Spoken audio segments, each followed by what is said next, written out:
nuit était sombre, noire et obscure. À divers endroits, des nuages gris, blancs et très pâles planaient à la surface de la forêt. À la surface de la forêt, à divers endroits, des nuages pâles, gris et sombres planaient à la surface, tandis que la forêt elle-même était plongée dans un noir intense. À l'intérieur de cette forêt, en dessous des nuages planant au-dessus du ciel gris, en dessous s'y trouvait, entre les arbres, dans l'obscurité, dans le froid, caché sur le sol,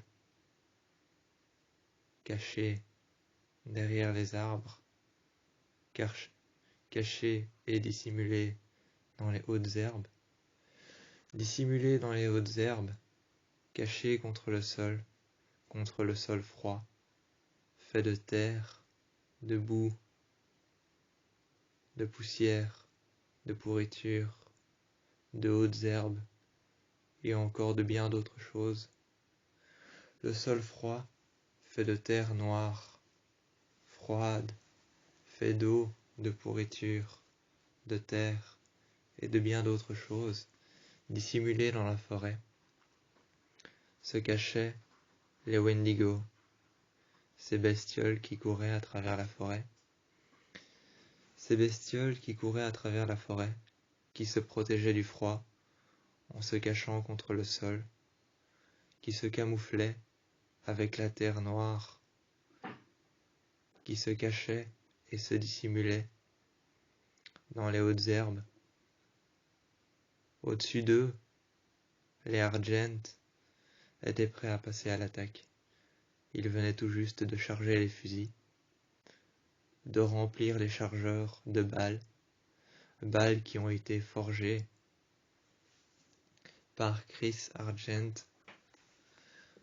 des balles de fusil qui ont été forgées par Chris Argent, qui ont été faites d'argent, qui ont été remplies d'aconite, qui ont été faites pour tuer des loups, pour tuer des coyotes, et pour tuer les Wendigo, qui ont été faites pour déclarer la guerre et pour ramener un trophée.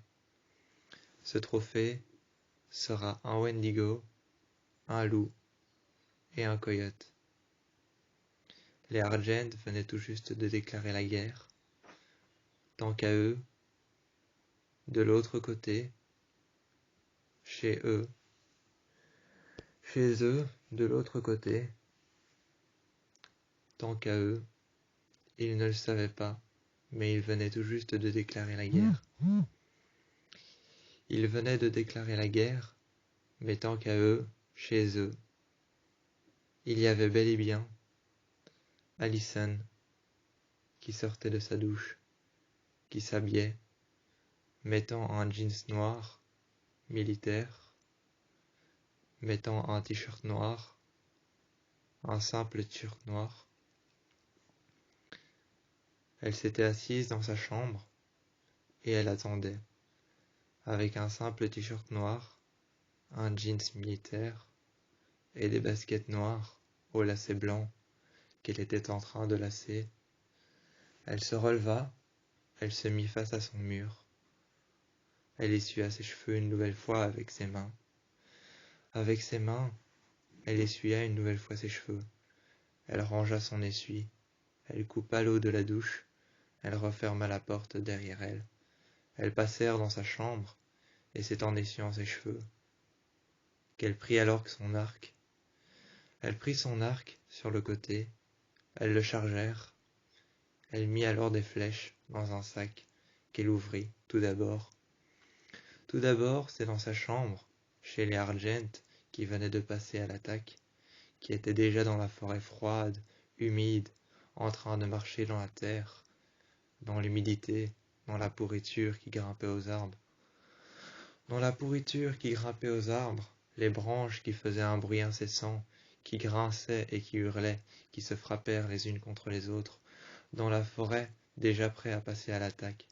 Kate, Chris et Gérard Argent étaient tous prêts à passer à l'attaque, tandis que chez eux, sans même le savoir, Allison, qui venait de sortir de sa douche, qui venait de s'habiller en mettant un t-shirt noir simple et un jeans noir simple, des baskets noires avec des lacets blancs qu'elle venait tout juste de nouer, par terre, assis par terre, sur le devant de son lit, le dos contre son lit.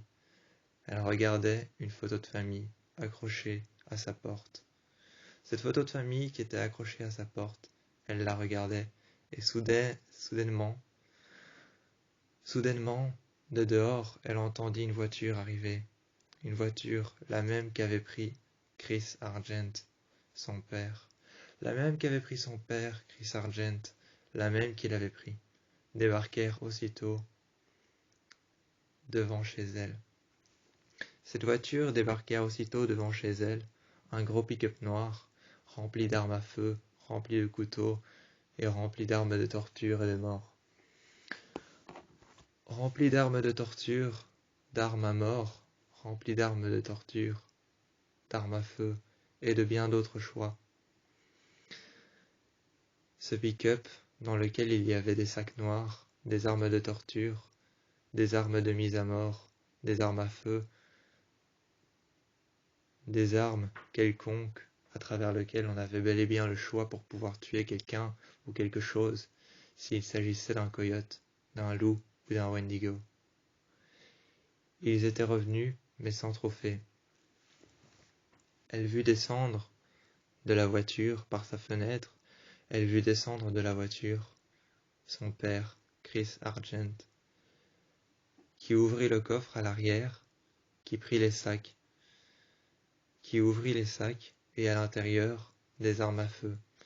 Il en ouvrit un deuxième, et à l'intérieur, des couteaux.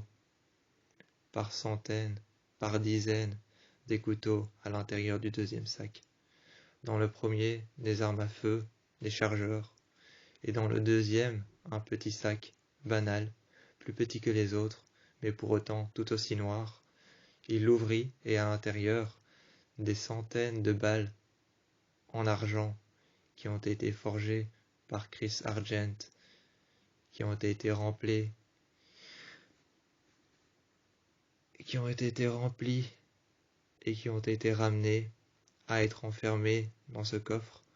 Des balles qui ont été forgées par Chris Argent, qui ont été ramenées à être remplies d'aconite, qui ont été forgées en argent, qui ont été amenées à être enfermées dans ce coffre, dans ce sac noir, dans lequel elles étaient remplies par centaines et par dizaines.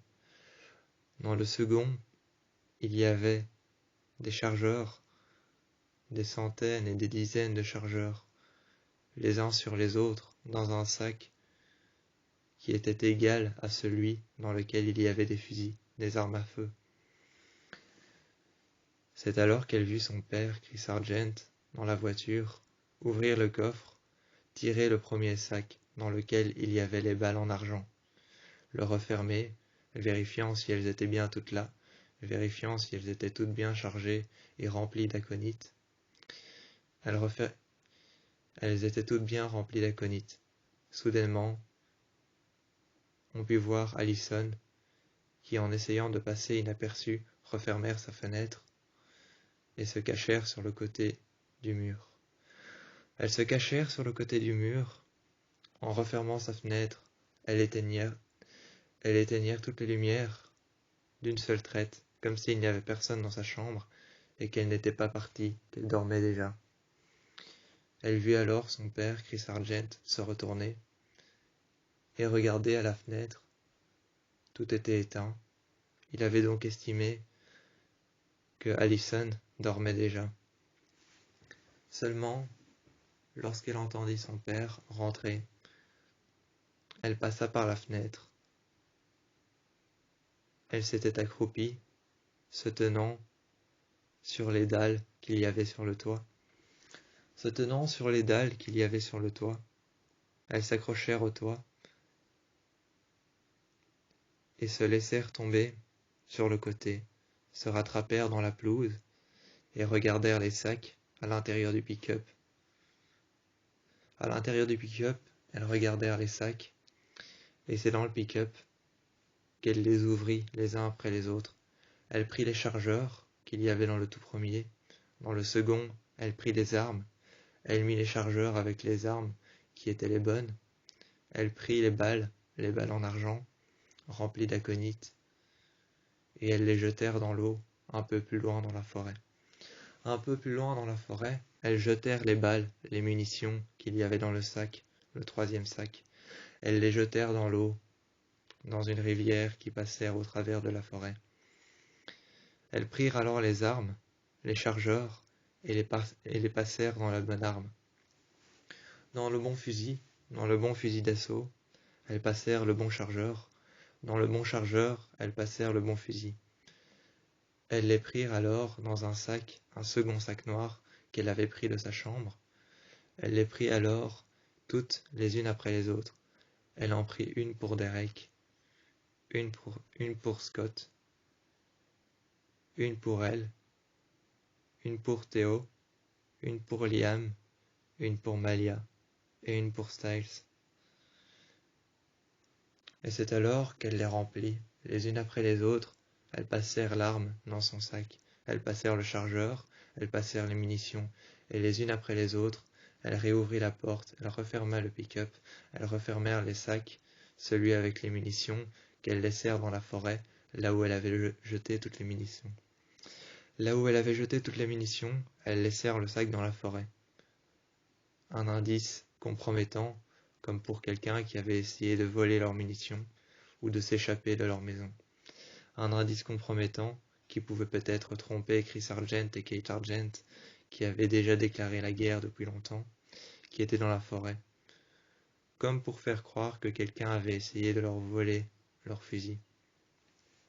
Comme pour faire croire que quelqu'un avait essayé de leur voler leur fusil. Elles remontèrent chez elles, elles passèrent la porte, elles prirent alors les armes, le sac noir qu'elle avait avec elle, elles le refermèrent dans le dos du pick-up. Dans le coffre du pick-up, dans le dos du pick-up, elles refermèrent le sac, avec les armes à l'intérieur, les chargeurs et les munitions. Elles le refermèrent et elles passèrent la porte. Elles la refermèrent derrière elles. Elles regardèrent derrière elles s'il n'y avait personne qui l'avait suivie ou même regardé. Elles remontèrent dans sa chambre. Elles passèrent par le salon, là où elles éteignirent les lampes. Elles passèrent par la salle à manger, là où elles éteignirent les lampes. Elles passèrent dans la cuisine, là où elles prirent les couteaux, les armes blanches.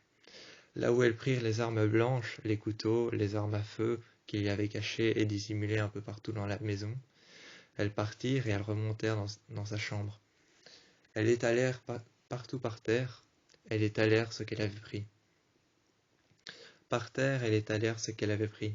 Partout par terre, elles étalèrent les couteaux, les armes blanches qu'elle avait pris dans la... Les armes blanches, les couteaux, les canifs, les cutters, tout ce qu'elle avait pu trouver de tranchant, des couteaux, des lances, des canifs, des cutters, des couteaux suisses qu'elle avait trouvés partout, des machettes qu'elle avait trouvées, des couteaux suisses. Elle avait trouvé des armes blanches, des couteaux suisses, des machettes, des haches, des petits couteaux, des grands couteaux. Elle les prit alors les uns après les autres, elle les mit dans un sac, et elles montèrent dans sa chambre une nouvelle fois. Elles dévalèrent les escaliers, ouvrit la porte de sa chambre, elle prit les 2 sacs.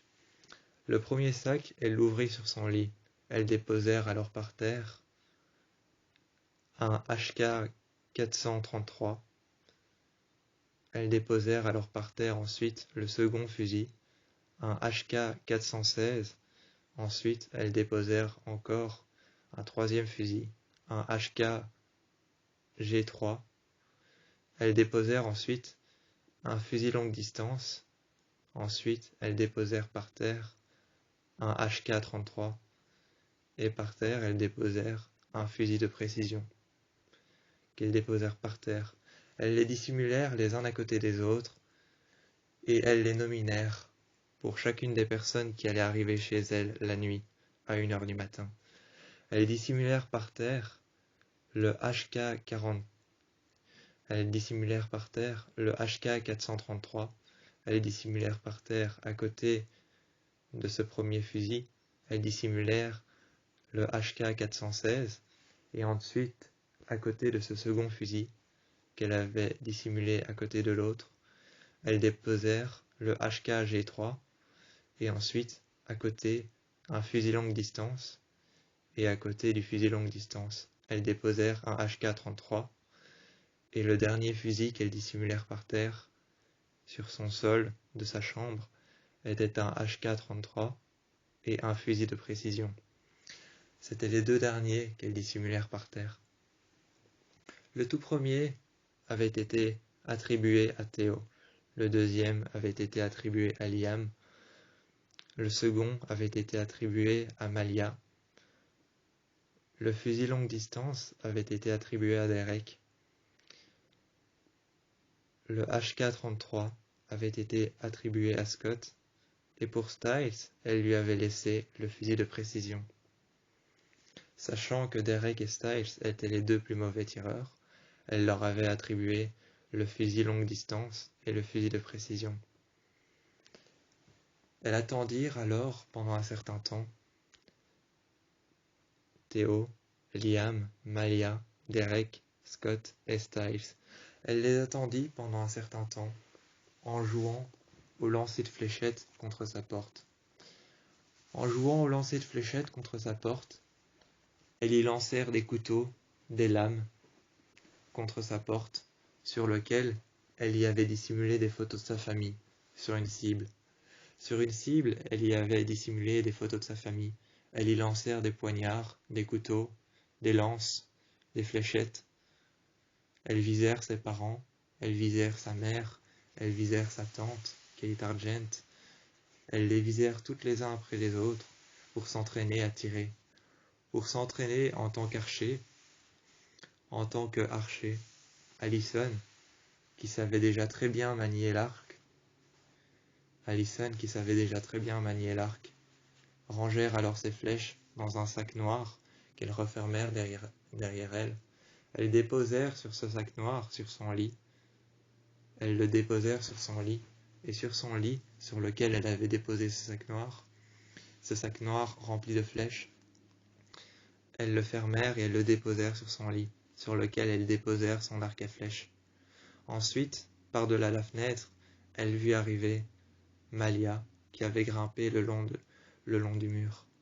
Elle l'a vue arriver dans sa chambre, et ensuite, elle vit arriver Derek par la fenêtre, par laquelle elles lui lancèrent une corde pour qu'il grimpe. Ensuite, après Derek, ce fut Scott, et après Scott, ce fut Styles. Une fois tous à l'intérieur, une fois Théo, qui avait grimpé par la corde, qui était arrivé à l'intérieur, une fois Liam, qui l'avait suivi, qui était arrivé dans la chambre de Allison par la suite, une fois Malia, qui avait grimpé au mur et qui était arrivé en première dans la chambre de Allison, une fois Scott et Styles et Derek, qui étaient arrivés en grimpant par le mur, ils arrivèrent, et la première chose que Allison fit, c'est les regarder, en prenant la photo qu'elle avait accrochée à la cible, sur laquelle elle lançait les lames, les couteaux et les poignards, sur la photo de sa famille. Elles décrochèrent alors la photo de sa famille, qui avait été accrochée sur la cible, dans laquelle un poignard avait été littéralement lancé et incrusté au milieu, lorsqu'elles s'entraînaient à lancer les poignards. Elles retirèrent la photo, et devant eux, avec un briquet, devant eux tous, avec un briquet, elles brûlèrent la photo. Elle leur dit alors, « Ok, la nuit commence dans 20 minutes, et sachez que demain, dès l'aube, elle se terminera. La nuit commence dans 20 minutes. Demain, dès l'aube, la nuit s'achèvera. » Elles donnèrent à Théo le HK-433, le HK-416 à Liam, le HK-G3 à Malia, le fusil longue distance à Derek et à Scott le HK-33. À Styles le fusil de précision, et ensuite ils partirent dès que les 20 minutes s'écoulèrent, et ils partirent dès que la nuit commencèrent.